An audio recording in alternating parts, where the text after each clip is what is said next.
네, 오늘은 이 고린도후서 6장 1절부터 10절까지의 말씀을 가지고 죽음을 맞서는 그리스도인이라는 제목으로 함께 말씀을 나누고자 합니다. 여러분, 제가 예전에 웹툰을 사실 저는 여러분들은 어떤지 모르겠어요. 여러분 웹툰 많이 보세요? 웹툰 보십니까? 요즘에 좀 핫한 웹툰이 뭐가 있죠? 사실 저는 웹툰을 안 봐서 뭐 제가 그나마 봤던 거 그거 아세요? 작가일기? 민지의 격한 끄덕임.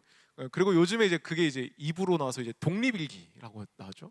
저 그거 되게 재밌게 봅니다. 근데 예전에 웹툰 중에 제가 또 되게 흥미있게 본 좀 웹툰이 하나 있거든요. 그게 뭐냐면 바로 이 웹툰인데 사진 한번 보여주시겠어요? 네. 요거 아세요? 죽음에 관하여?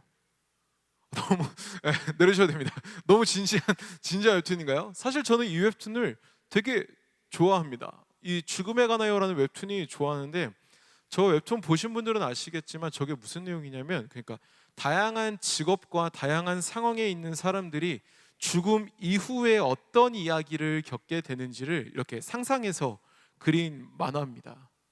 사실 우리는 이 웹툰으로도 알 수 있지만, 우리 사람은 세상을 살면서 죽음에 대해서 많은 관심을 가지고 있고 또 생각을 가지면서 생각을 하며 살아갑니다. 근데 우리는 알죠. 보통 죽는다는 것은 뭐냐? 생물학적으로 어떤 세포들의 기능이 정지된 것을 우리는 죽음이라고 얘기합니다. 그리고 또 다른 죽음이 있다면 뇌가 이렇게 죽는 거, 뇌사, 이것도 이제 죽음이라고 하죠. 그런데 우리가 지금 살아가고 있는 이 시대에서는 죽음을 이렇게 단어를 쓸 때 단순히 어떤 생물학적 죽음만을 표현할 때 쓰진 않는 것 같아요. 그게 무슨 말이냐면 관계가 단절되고 고립된 그런 상태를 우리는 사회적 죽음이라고 이야기하기도 합니다. 그리고 경제적으로 아무 가치와 쓸모가 없어지게 된 것, 이것을 보니까 경제적 죽음이라고도 이렇게 표현을 하더라고요. 이렇듯 우리가 사는 이 시대에서는요, 죽음을 굉장히 단순히 생물학적인 부분, 의학적인 부분뿐만이 아니라 여러 부분에서 사용되어지고 있는 모습을 우리는 보게 됩니다. 그런데 이 죽음이라는 개념은 단순히 어떤 사회학적 또 어떤 생물학적, 의학적인 곳에서만 쓰여지는 것이 아니라 우리가 살아가고 있는 또 우리가 지켜내고 있는 그 신앙 속에서도 이 죽음은 사용되어집니다. 이 죽음은 분명히 존재합니다. 무슨 말이냐면 그리스도인이라는 정체성을 죽이는 요소, 그리스도인이라는 그 정체성을 죽이는 요소가 우리가 사는 시대에도 분명히 존재한다는 거죠. 여러분, 그럼 한번 생각해 볼까요? 그리스도인이라는 그 정체성은 뭘까요? 여러분, 여러분들 그리스도인이시죠? 그러면 그리스도인은 뭡니까? 여러분들 머릿속에서 상상하고 있는 그겁니다. 뭐 하나님을 믿는 거, 예배하는 자, 말씀 보는 자, 기도하는 자, 뭐 그런 거죠. 근데 굉장히 명확하게 예수님께서는 요한복음에서 그리스도인이 무엇인지 깔끔하게 명확하게 이렇게 정리해 주신 게 있어요. 요한복음 15장 5절 6절인데 제가 한번 읽어드리겠습니다. 나는 포도나무요 너희는 가지라. 그가 내 안에 내가 그 안에 거하면 사람이 열매를 많이 맺나니 나를 떠나서는 너희가 아무것도 할 수 없음이라. 사람이 내 안에 거하지 아니하면 가지처럼 밖에 버려져 마르나니 사람들이 그것을 모아다가 불에 던져 사르느니라. 아멘. 깔끔하죠? 요한복음을 통해 예수님께서는 그리스도인이 무엇인지, 하나님을 믿는 자가 무엇인지 명확하게 설명해 줍니다. 하나님께 붙어 있지 않으면, 하나님 안에 거하지 않는다면 그것은 죽어가는 상황이라고 말씀하고 계시죠. 즉 우리를 하나님으로부터 떨어뜨리려는 그 상황, 그러한 요소, 그러한 사건, 그런 것들은 그리스도인이라는 그 정체성을 죽이는 요소가 된다는 것입니다. 그럼 여러분들이 알고 있는 그 사실을 한번 찝어볼까요? 우리를 하나님으로부터 멀리 떨어뜨리게 하는 것, 우리를 하나님으로부터 벗어나게 하는 것, 이것을 우리는 뭐라고 하죠? 죄라고 합니다. 그러한 죄는요, 우리가 살아가고 있는 이 세상에 많고 많아서 우리로 하여금 끊임없이 하나님으로부터 멀어지게 흔들고 끌어내려서 그리스도인의 정체성을 죽이려 한다라는 거죠. 그런 가운데 우리는 생각해 봐야 됩니다. 어떻게 하면 죽음을 맞설 수 있지? 어떻게 하면 그 죽음을 이길 수 있지? 어떻게 하면 그리스도인으로서 이 세상 속에서 살아갈 수 있지?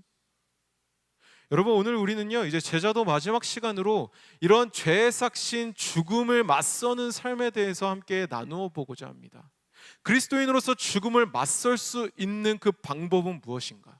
그리고 그러한 죽음을 맞서는 삶은 어떤 모습이며 우리는 왜 그렇게 살아야 하는가를 오늘 함께 읽었던 고린도후서의 말씀을 통해서 같이 나눠보고자 합니다. 먼저 오늘 본문이었던 고린도후서 6장 1절부터 2절까지의 말씀을 우리가 다시 한번 읽어보길 원합니다. 고린도후서 6장 1절 2절 한 목소리로 읽겠습니다. 시작. 우리가 하나님과 함께 일하는 자로서 너희를 권하노니 하나님의 은혜를 헛되이 받지 말라. 이르시되 내가 은혜 베풀 때에 너에게 듣고 구원의 날에 너를 도왔다 하셨으니 보라 지금은 은혜 받을 만한 때요 보라 지금은 구원의 날이로다. 아멘. 여러분, 죽음을 맞설 수 있는 방법 첫 번째, 그것은 뭐냐면 지금이 어떤 때인지 알아야 한다는 겁니다. 여러분, 이거 한번 같이 따라해 볼까요? 지금이 어떤 때인지 알아야 합니다.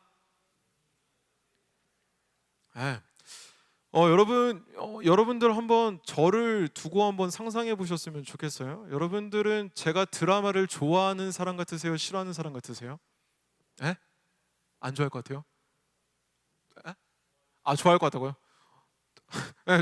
제가 근데 사실 제가 드라마를 잘 보진 않아요. 며칠 전에 이제 근데 이런 드라마를 저는 사실 잘 보진 않는데 전 다큐멘터리 좋아합니다. 뭐 내셔널 지오그래픽 이런 거 굉장히 좋아하는데 어쨌든 그런 제가 최근에 푹 빠진 드라마가 하나 있어요. 아마 여러분들도 보셨을 수 있는데 바로 이 드라마입니다. 요거.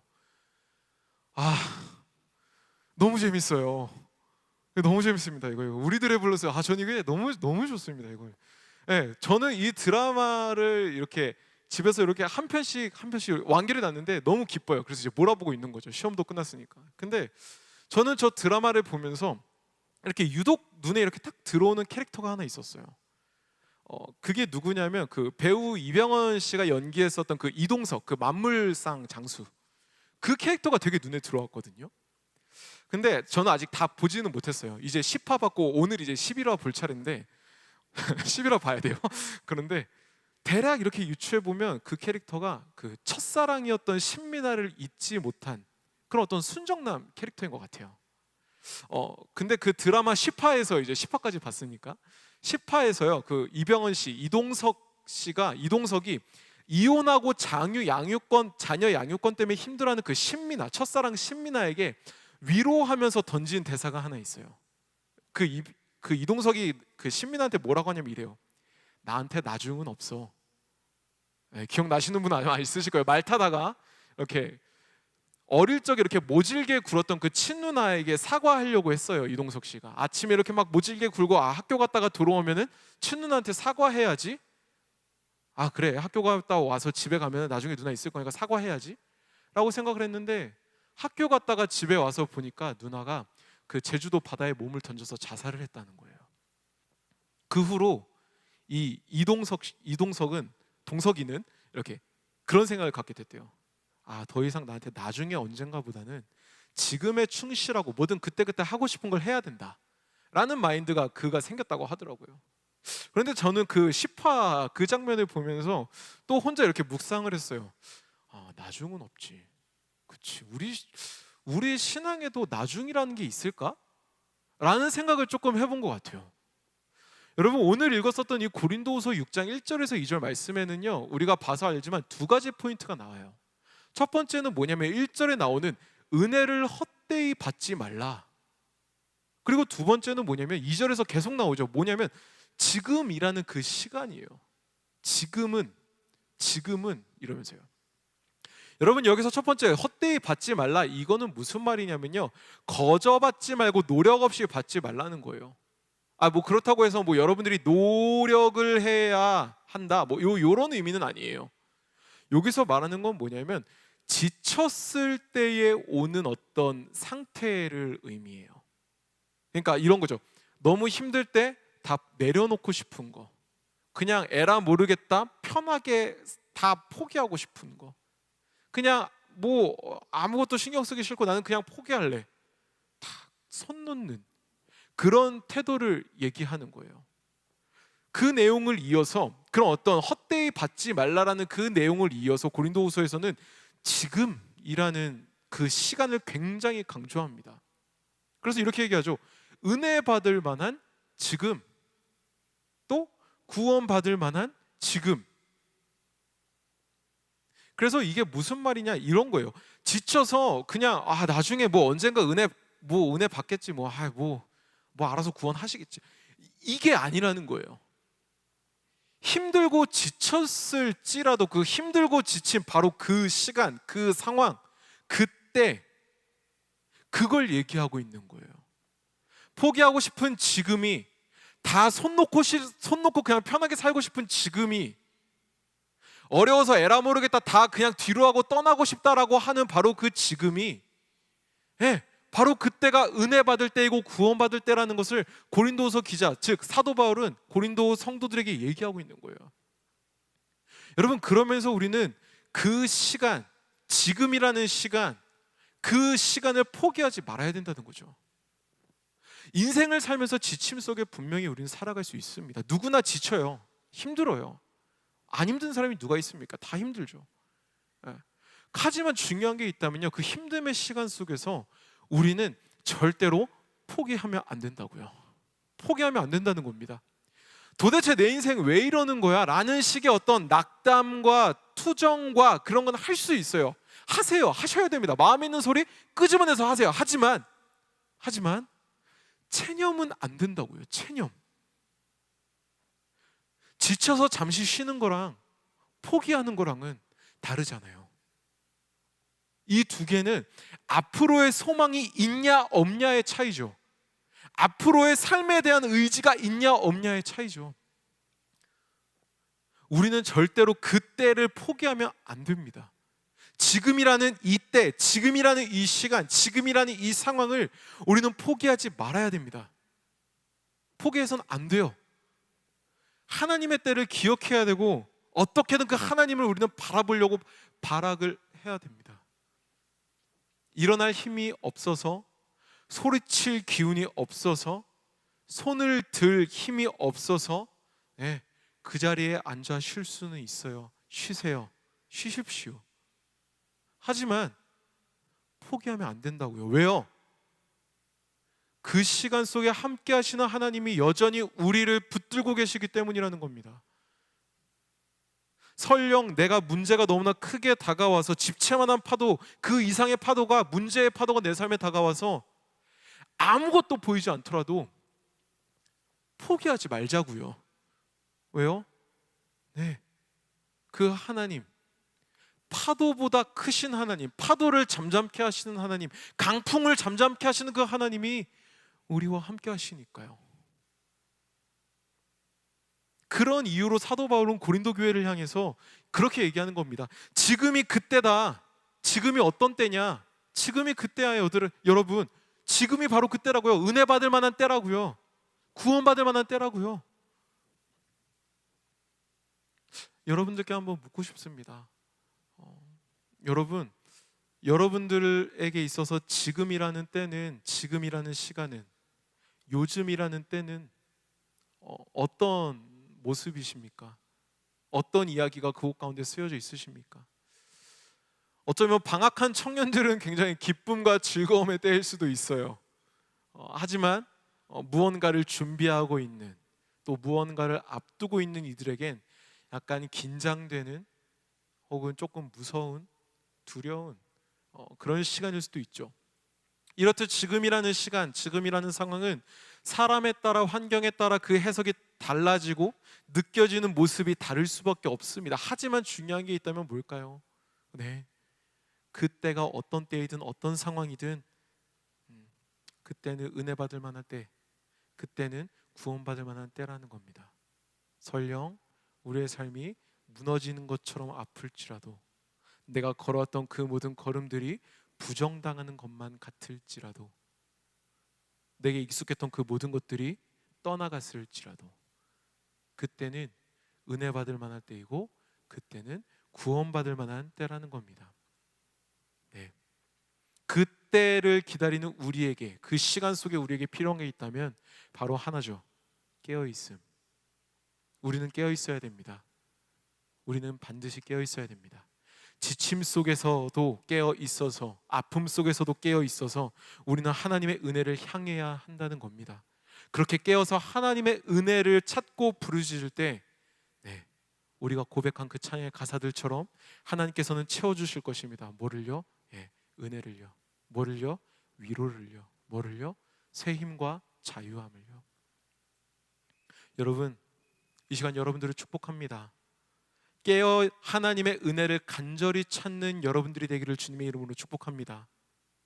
아멘으로 화답하는 분들에게, 아니요, 아멘으로 화답할 때에 놀라운 은혜가 여러분들 가운데 임할 줄 믿습니다. 여러분, 믿음으로 아멘이라 고백하십시오. 하나님께서 여러분들의 마음 가운데 찾아가서 일하실 것입니다.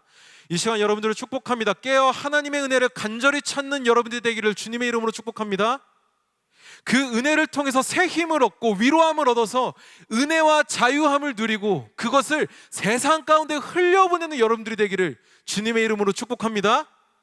할렐루야, 아멘.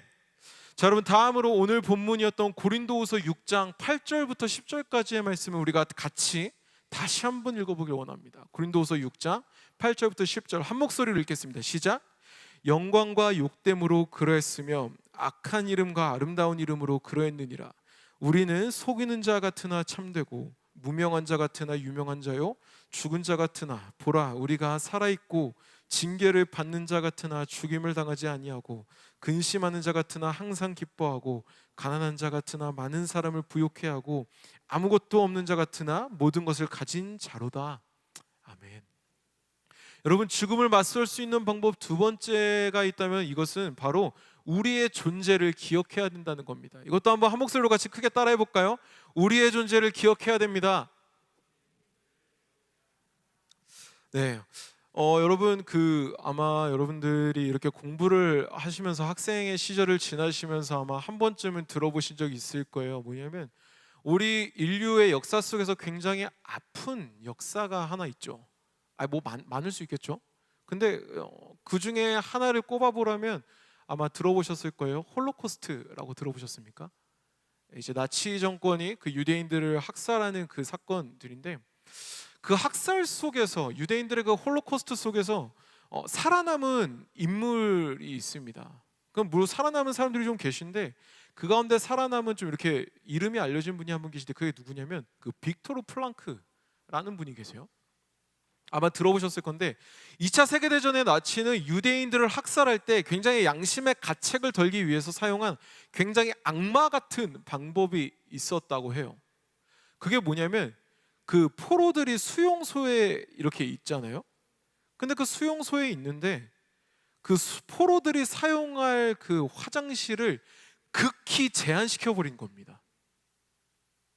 화장실을 써야 되는데 그 화장실 사용 빈도라든지 숫자를 확 줄여버린 거예요.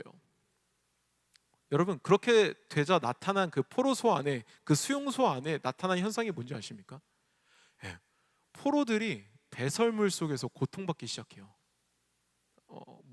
배설물로 인해서 병에도 걸리고 또 굉장히 그 방의 모습이 축사처럼 변하고 또 그 안에서 관리하지 못한 사람들의 모습이 굉장히 사람보다는 좀 이렇게 짐승처럼 그렇게 바뀌면은 죽이기 쉬우니까 나치는 그런 일을 행했던 거죠. 근데 그 가운데서도 놀랍게 살아남았던 그 제가 아까 얘기했던 빅토르 플랑크와 몇몇 사람들은 어떻게 했는지 아십니까? 그들은 어떻게 살아남을 수 있었나 이렇게 보니까 이야기를 보니까 그 어려운 상황 속에서 인간의 모습을 지켜냈다 그래요. 어떻게 지켜냈나 보니까 매일 보급되는 그 물 한 잔으로 반 정도는 마시고 나머지 반으로는 이렇게 뭐라고 하죠? 포로복이라고 수용복이라고 하나요? 그거에 적셔서 이렇게 고양이 세수랑 목욕을 했다고 그래요. 그리고 또 이렇게 길에 떨어진 유리 조각이나 쇠 조각 등을 가지고 수염과 머리를 이렇게 잘라가면서 인간의 모습을 지켜냈다고 합니다. 자신의 용모를 관리했다고 해요. 고난 속에서도 사람이라는 가치관을 그들은 잊지 않았고 그것을 어떻게든 지키기 위해 발악을 했다는 겁니다. 근데 여러분, 이거는 우리도 마찬가지인 거죠. 여러분, 그리스도인이 모인 공동체, 그리스도인들이 모여있는 그 공동체에 우리는 보통 교회라고 합니다. 그렇죠? 그러한 공동체가 죽어갈 때, 그러한 공동체가 병들어갈 때, 그러한 공동체가 무너져갈 때 나타나는 가장 대표적인 증상이 있다면 그게 뭔지 아십니까? 분열입니다. 공동체가 무너질 때 나타나는 현상, 공동체가 죽어갈 때 나타나는 현상, 공동체가 병들어갈 때 나타나는 가장 대표적인 현상은 분열입니다. 제가 이걸 얘기한 이유가 왜 얘기했냐면, 오늘 말씀에 나오고 있는 그 고린도 교회, 고린도 후서의 그 배경이 되는 고린도 교회에 문제가 있었는데, 그게 뭐냐? 바로 이 분열이라는 겁니다. 근데 그 분열이 왜냐면, 바울이 사도가 아니라 바울은 사도 아니다 라는 주장이 그 교회 가운데 있었다는 거예요. 다시 율법을 지켜야 된다, 이런 얘기들이죠. 그런 주장 때문에 고린도 교회는 교회로서 죽어가고 있었던 겁니다. 성도들 간의 분열이 일어나고 있었던 거죠. 그런데 여러분, 이 고린도 교회에 있어서 더 슬픈 게 있다면 뭔지 아십니까?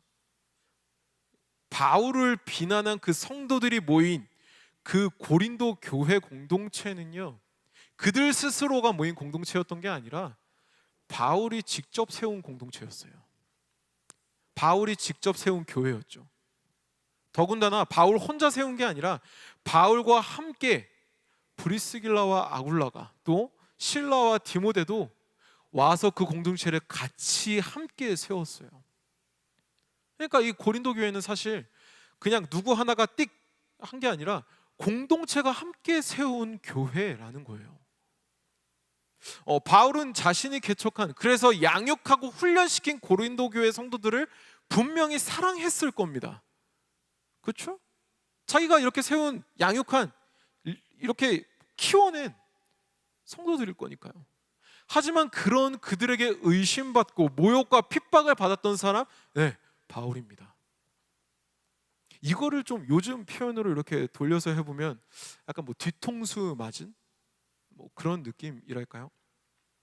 그런데 그런 상황 속에 바울은요, 성도들에게 어떻게 할까요? 여러분들이라면 어떻게 하시겠습니까? 여러분들이 교회 목장을 하나 세웠다고 칩시다. 근데 그 목원들이 여러분들을 이렇게 이상한 리더야 막 이런다고 칩시다. 어떠실 것 같으세요? 저주하실 겁니까? 분노하실래요? 여러분, 오늘 말씀에서 바울은 어떻게 하냐면은 분노할까요? 아니면 복수할까요? 아니면 저주할까요? 아니요, 그렇게 하지 않습니다. 바울은 자신의 믿음의 고백을 그 고린도 교회 성도들에게 보여줍니다. 희한하죠? 여기서 우리는 이 바울의 입장에 대해서 좀 고민해 봐야 돼요. 생각해 봐야 돼요. 바울은 도대체 왜 저렇게 말할 수 있었을까요? 왜 신앙의 고백, 믿음의 고백, 그 어떤 뒤통수 맞은 상황 가운데서도, 배신감을 느끼는 그 상황 속에서도 바울은 왜 그들에게 믿음의 고백을 할까요? 어떻게 보면 앞에서 나왔던 그 사회적 죽음이라 할 수 있는 그 상황을 마주했던 바울인데 왜? 답은 바울의 믿음에 있습니다. 어떤 고난에도 자기의 정체성은 변하지 않는다. 누가 뭐라 하든지 간에 나의 정체성은 변하지 않는다 라는 그 믿음, 그 믿음이 바울 안에 있었죠.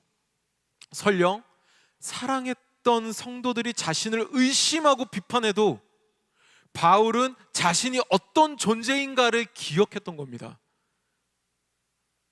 무엇이 자신을 참되게 하고, 무엇이 자신을 살게 했으며, 무엇이 자신으로 하여금 부요하게 하는가?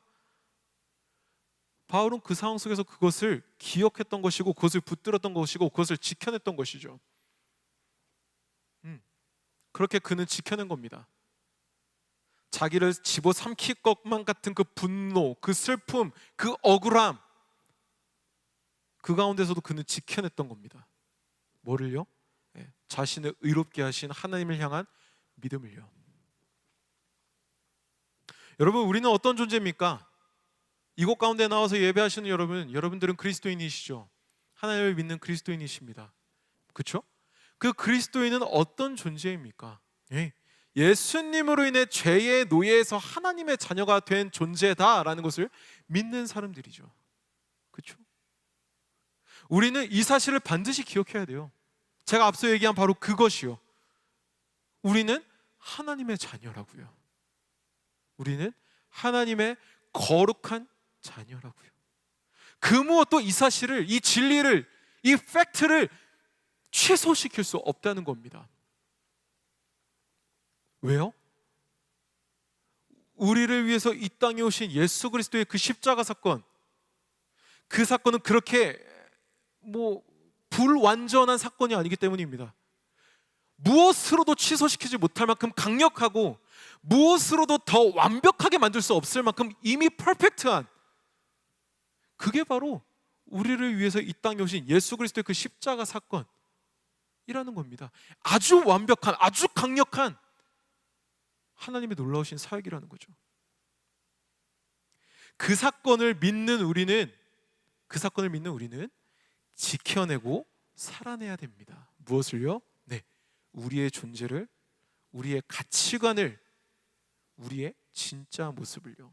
앞서 제가 얘기했었던 그 아우슈비츠 수용소에서 살아남았던 그 사람들과 같이 우리도 똑같이 우리의 가치를 지켜내야 된다는 겁니다. 살아내야 된다는 겁니다. 기억해야 한다는 겁니다. 치열한 삶의 어려움 속에서도 포기하는 것이 아니라 오늘 하루 내게 떨어진 그 만나의 은혜를 가지고, 오늘 하루 내게 허락되어진 그 메추라기의 은혜를 가지고 끈질기게 살아내야죠. 그게 바로 우리에게, 오늘날 우리에게 필요한 삶의 모습, 죽음을 맞서낼 수 있는 우리들의 모습이라는 겁니다. 여러분 기억하십시오.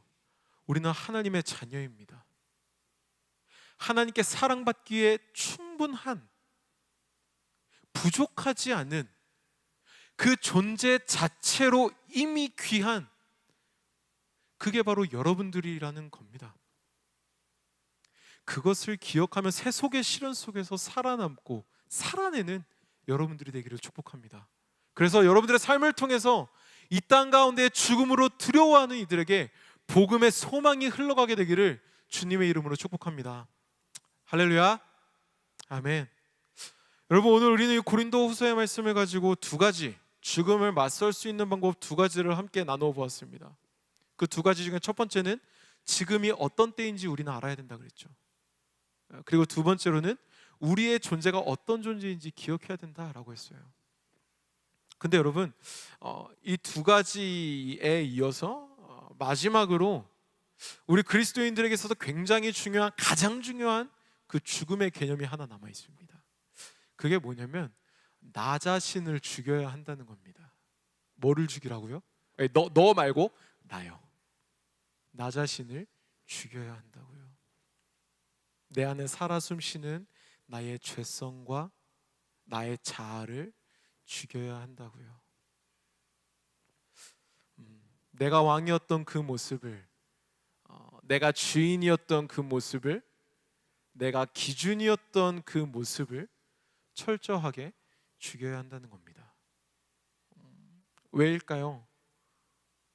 네, 죄로 죽을 수밖에 없는 우리를 위해서 예수님께서 대신 죽음을 통해 우리를 구원하셨기 때문입니다. 그리고 예수님을 본받은 제자들도 그렇게 살았기 때문입니다.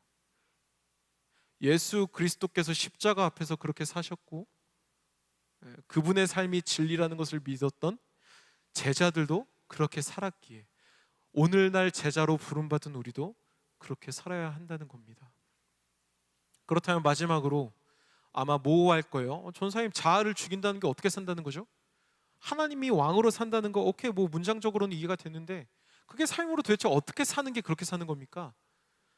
그 답이 오늘 본문에 나옵니다. 마지막으로 고린도후서 6장 3절부터 7절까지의 말씀, 3절부터 7절까지의 말씀 한번 읽어볼 건데, 제가 읽겠습니다. 여러분 눈으로 한번 이렇게 꼭꼭 곱씹어서 같이 읽어볼게요. 제가 하나님의 말씀 읽겠습니다.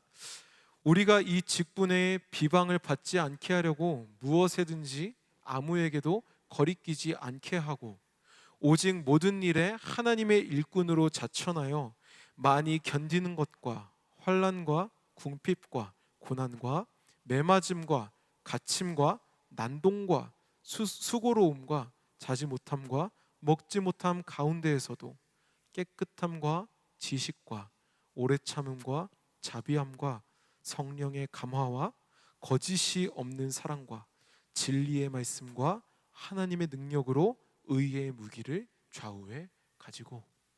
아멘. 이 말씀을 여러분 한마디로 요약하면은 어떻게 표현할 수 있을까 제가 고민해 봤는데 이렇게 할 수 있을 것 같아요. 뭐냐면 주권의 이동. 주권의 이동이요. 내 삶에 있던 주권이 온전히 하나님께로 넘어가는 거죠. 내 행복에 맞춰져 있던 주권이 온전히 예수님을 믿는 그리스도인이라는 그 직분으로 넘어가는 거죠. 나의 목표에 맞춰져 있던 모든 내 삶의 주권이 온전히 예수님을 믿는 그 방향으로 넘어가는 거죠. 그러한 주권의 이동이 나 자신을 죽이며 사는 그 삶의 모습, 나의 자아를 철저하게 죽이는 바로 그 모습이라는 겁니다. 이 삶을 우리는 살아내야 된다는 거죠.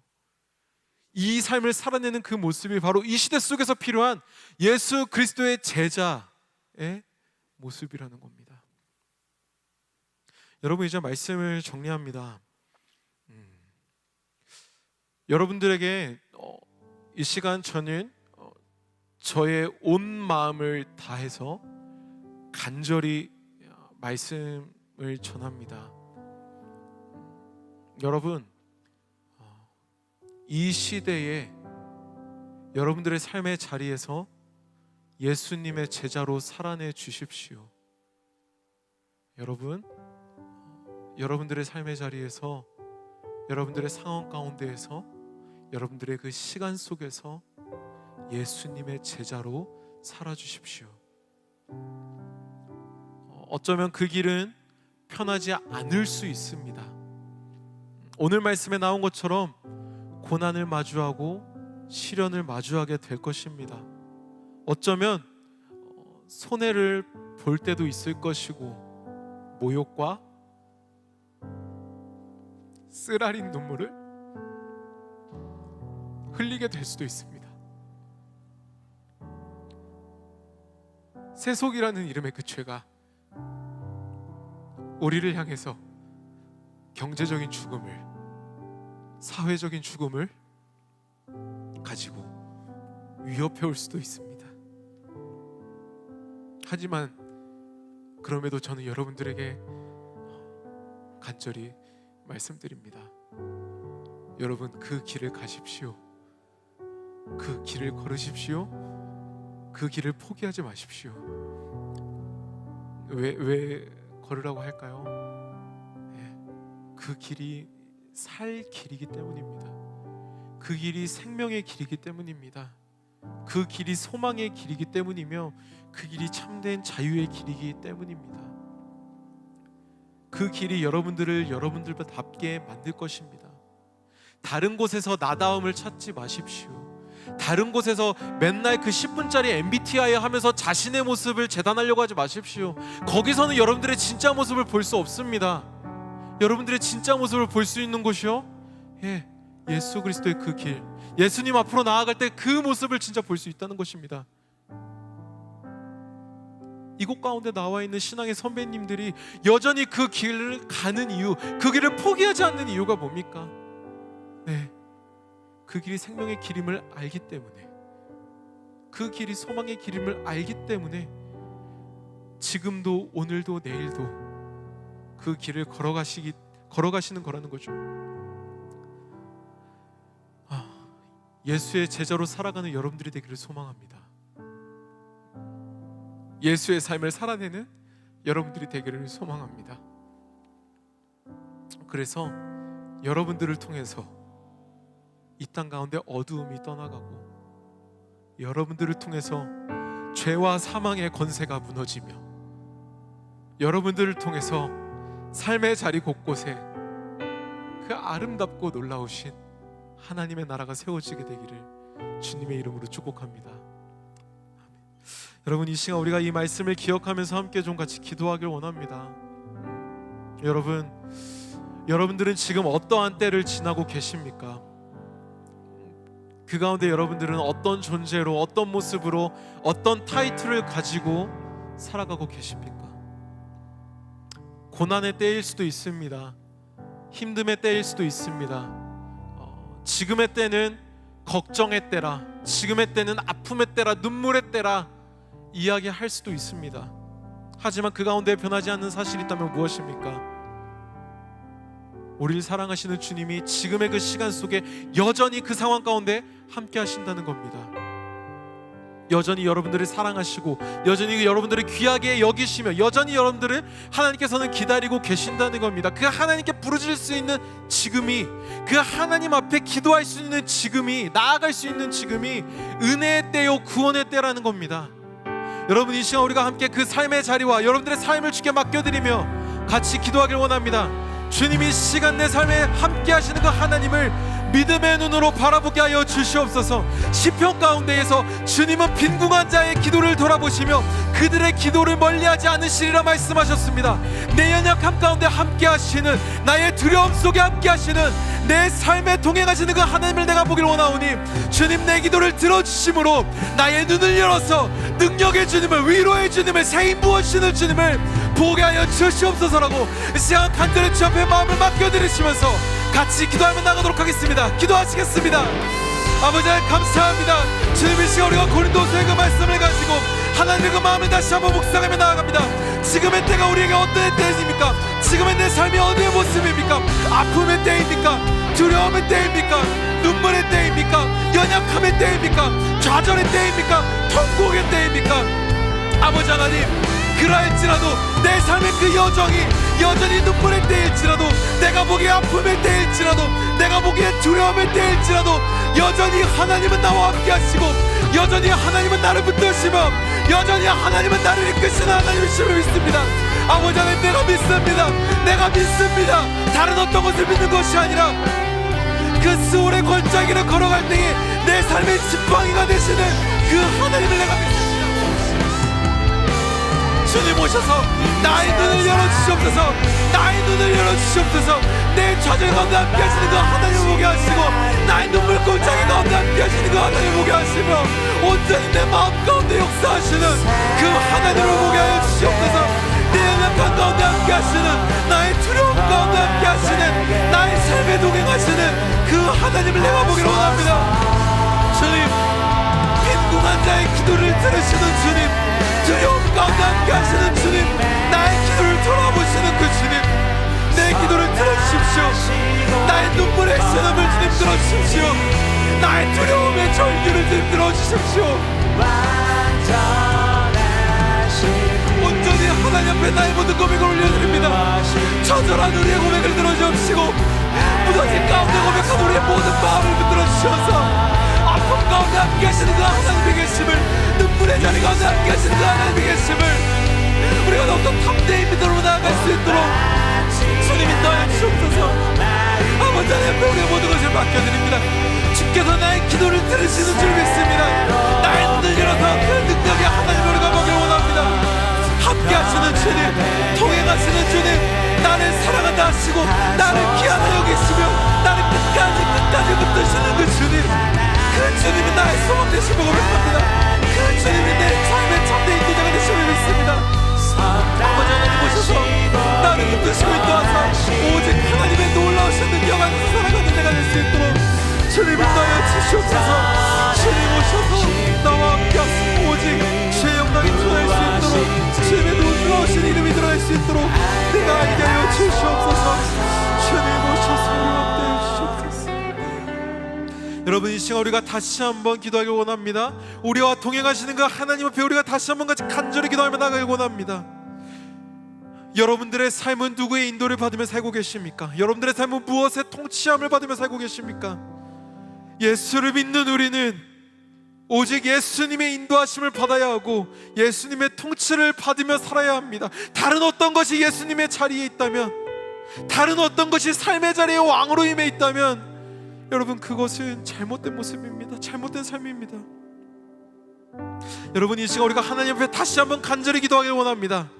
이 시간 기도할 때 이렇게 기도합시다. 주님, 이 시간 나의 마음을 주께 드려오니 내 삶의 왕으로 임하여 주시옵소서. 나의 열심과 나의 목표와 나의 세속의 기준들이 왕이 되고 인도자가 되는 것이 아니라 오직 하나님 한 분만, 오직 예수 그리스도 한 분만 내 삶이 왕이 되게 하여 달라고 이 시간 간절히 주의 이름을 부르짖으신 후에 함께 전심으로 기도하며 나가도록 하겠습니다.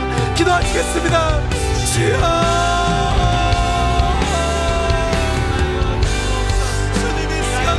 주 앞으로 나아갑니다. 주님, 이 시간 내 마음을 주께 드립니다. 내 삶을 주께 드립니다. 아버지, 내 삶의 왕이 무엇입니까? 지금 내 삶 가운데 나를 통치하는 것은, 지금 내 삶 가운데 나를 인도하는 것은 무엇입니까? 아버지 하나님, 내 열심이 내 왕이 되어 있지 않습니까? 나의 목표가 열심이 되어 있지 않습니까? 나의 바쁨이 내 열심이 내 왕이 되어 있지 않습니까? 세속의 기준들이 왕이 되어 있지 않습니까? 사람의 시선이 내 삶의 왕이 되어 있지 않습니까? 내가 세웠던 나의 기준들이 내 왕이 되어 있지 않습니까? 아버지 하나님, 간절히 기도하며 나아갑니다. 주님, 내 삶의 왕으로 임하여 주시옵소서. 다른 무언가가 왕이 되어주는 것이 아니라 오직 예수 그리스도 한 분만, 예수 한 분만 내 삶의 왕이 되어주기를 원하오니 주여, 오셔서 우리 가운데 자정하서 다스려 주시옵소서. 임하여 주시옵소서. 왕으로 임하여 주시옵소서. 나를 다스려 주시옵소서. 나를 통치하여 주시옵소서. 주님, 내 모든 연약함을 주께 맡겨드립니다. 내 모든 상처를 주께 맡겨드립니다. 내 모든 두려움을 주께 올려드립니다. 주여, 오셔서 내 삶의 왕으로 임하사 그 왕이신 하나님의 통치함을 받으며 살아가는 우리가 될 수 있도록 인도하여 주시옵소서. 주님, 놀라신 그 은혜를 구합니다.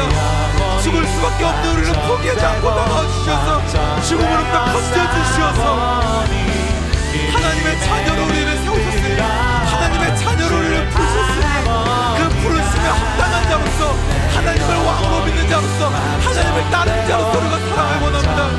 주여, 오셔서 우리 가운데 자정하사 우리의 왕으로, 우리의 인도자로, 우리의 참된 구원자로 우리를 다스리소서. 함께 고백합니다. 내 영혼이 확정되고 확정되어 싸우니 믿음의 눈 들어 주를 바라봅니다. 내 영혼이 확정되고 확정되어 싸우니 믿음의 눈 들어. 이 시간 우리를 부르신 그 하나님 앞에 다시 한번 고백합니다. 내 영혼이 확정되고 확정되어 싸우니 믿음의 눈 들어 주를 바라봅니다. 내 영혼이 확정되고 확정되어 싸우니. 이 시간 마지막으로 하나님 앞에 두 손을 들고 같이 고백하며 나아갑시다. 내 영혼이 확정되고 확정되어 싸우니.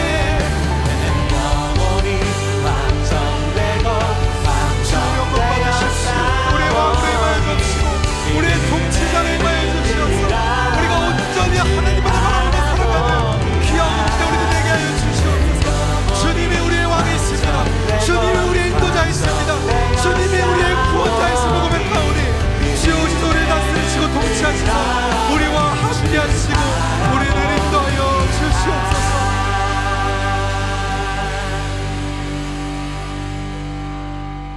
죄로 인해 죽을 수밖에 없는 우리를 포기하지 않으시고 모든 상황과 모든 환경 가운데 함께하여 주시어서 끝까지 우리를 인도하사 하나님의 구원받은 성도로, 하나님의 거룩한 자녀로 우리를 불러 세워주심에 감사합니다.